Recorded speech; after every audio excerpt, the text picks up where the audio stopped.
আসসালামু আলাইকুম। Welcome to back Jemi's cooking and beauty.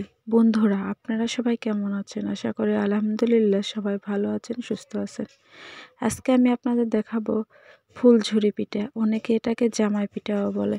এই পিঠাটি দেখতে যতটা সুন্দর, খেতে অনেক মুচমুচে ও মজাদার। এই পিঠাটি একবার বানিয়ে খেলে বারবার খেতে ইচ্ছে করবে, কারণ এটি খুবই মজার একটি পিঠা। এই পিঠাটি মিষ্টি এবং ঝাল দুইটিভাবেই বানানো যায়। আজকে আমি আপনাদেরকে মিষ্টিটা তৈরি করে দেখাচ্ছি। নেক্সট দিন অবশ্যই ঝালটা তৈরি করে দেখাবো। দেখুন এই পিঠাটি দেখতে কতটা সুন্দর। এই পিঠার সৌন্দর্যের জন্য একে জামাই পিঠা বলা হয়। চলুন কথা না বাড়িয়ে এই পিঠাটি কিভাবে তৈরি করতে হয় টু টিপস বলবো, তাই ভিডিও স্কিপ না করে পুরোটা দেখতে থাকুন। আর নতুন নতুন ভিডিও পেতে সাবস্ক্রাইব করে রাখুন। বন্ধুরা, প্রথমে আমি একটা ডিম নিয়েছি। ডিমটাকে ভেঙে নেওয়ার পর দিয়ে দিচ্ছি হাফ কাপ পরিমাণ চিনি। পরিমাণটা ঠিক মতো দেবেন। আমি এখানে হাফ কাপ পরিমাণ চিনি দিয়েছি। এরপর দিয়ে দিচ্ছি স্বাদ মতো লবণ। দিয়ে দিচ্ছি 1 প্যাকেট গুঁড়ো দুধ। দুধ দিলে পিঠাটি খেতে খুবই মজার হয়। আপনারা পারলে দুধের পরিমাণটা বাড়িয়ে দিতে পারেন। আমি 10 টাকা প্যাকেটের 1 প্যাকেট দুধ দিয়েছি, গুঁড়ো দুধ। এরপর হ্যান্ড এক্সটের মাধ্যমে সবগুলোকে ফেটিয়ে নিতে হবে। চিনিটা গলিয়ে নিতে হবে এভাবে হ্যান্ড এক্সটের মাধ্যমে। চিনি যত গলে যাবে পিঠা তত ভালো আসবে, সুন্দর একটি শেপ আসবে। চিনি না গললে পিঠা ভালো আসে না। এভাবে হ্যান্ড এক্সটের মাধ্যমে কয়েক মিনিট ফেটিয়ে নিতে হবে। যখন বুঝবেন চিনিটা প্রায় গলে এসেছে, দেখুন চিনিটা গলে এসেছে। এখন আমি দিয়ে দিচ্ছি কালো জিরা। আপনারা চাইলে নাও দিতে পারেন।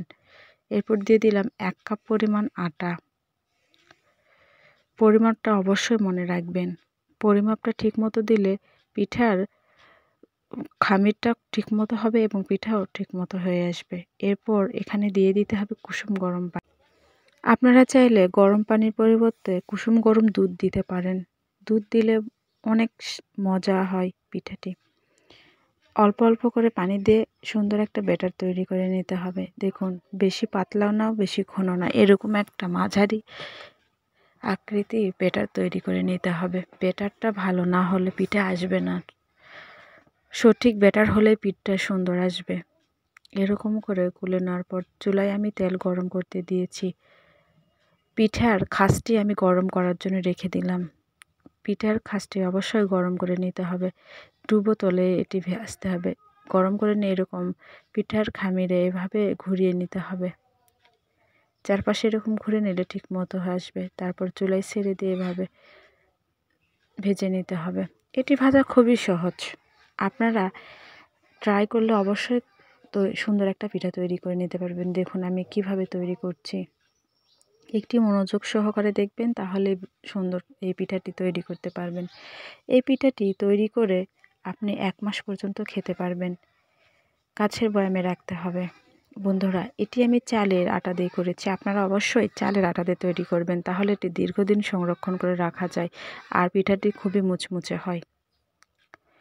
এভাবে আমি আপনাদেরকে দেখানোর জন্য 2-3টা পিঠা তৈরি করে দেখালাম। এরকম পিঠা তৈরি করার পর আবারও তেলে গরম করে নিতে হবে খাসটি। তবে পুরা খাসে ভরা যাবে না, খাসের উপরের অংশ ফাঁকা রাখতে হবে, তাহলে পিঠাটি উঠবে। পুরা খাসটি যদি ব্যাটারের মধ্যে চুবিয়ে নেন এভাবে, তাহলে পিঠা হবে না।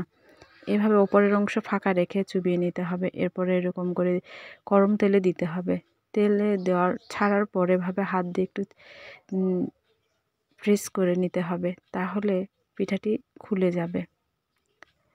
এভাবে আমি কয়েকটা পিঠা আপনাদেরকে তৈরি করে দেখালাম। দেখুন কত সহজে এই পিঠাটি তৈরি করা যায়। বাসায় মেহমান আসলে এই পিঠাটি তৈরি করে খাওয়াতে পারেন, বা বাচ্চা টিফিনের জন্য এই পিঠাটি তৈরি করে দিতে পারেন। আপনার বাচ্চা আশা করি এটি খুবই পছন্দ করবে, কারণ এটি খেতে খুবই মুচমুচে ও মজাদার। বন্ধুরা, আপনারা বাসায় অবশ্যই এই পিঠাটি ট্রাই করবেন।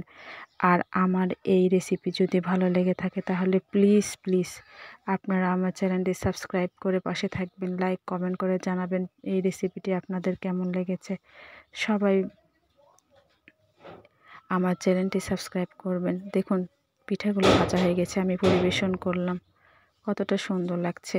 আমি 2 পাশে পরিবেশন করেছি। আপনারা অবশ্যই এই পিঠাটি বাসায় ট্রাই করবেন আর আমাকে কমেন্ট করে জানাবেন আপনাদের পিঠাটি কতটা সুন্দর হয়েছিল আর কতটা মুচমুচে হয়েছিল। বন্ধুরা, আপনারা সবাই ভালো থাকবেন, সুস্থ থাকবেন আর নতুন নতুন আপডেট পেতে নোটিফিকেশন অন করে রাখবেন। সবাই ভালো থাকবেন। খোদা হাফেজ।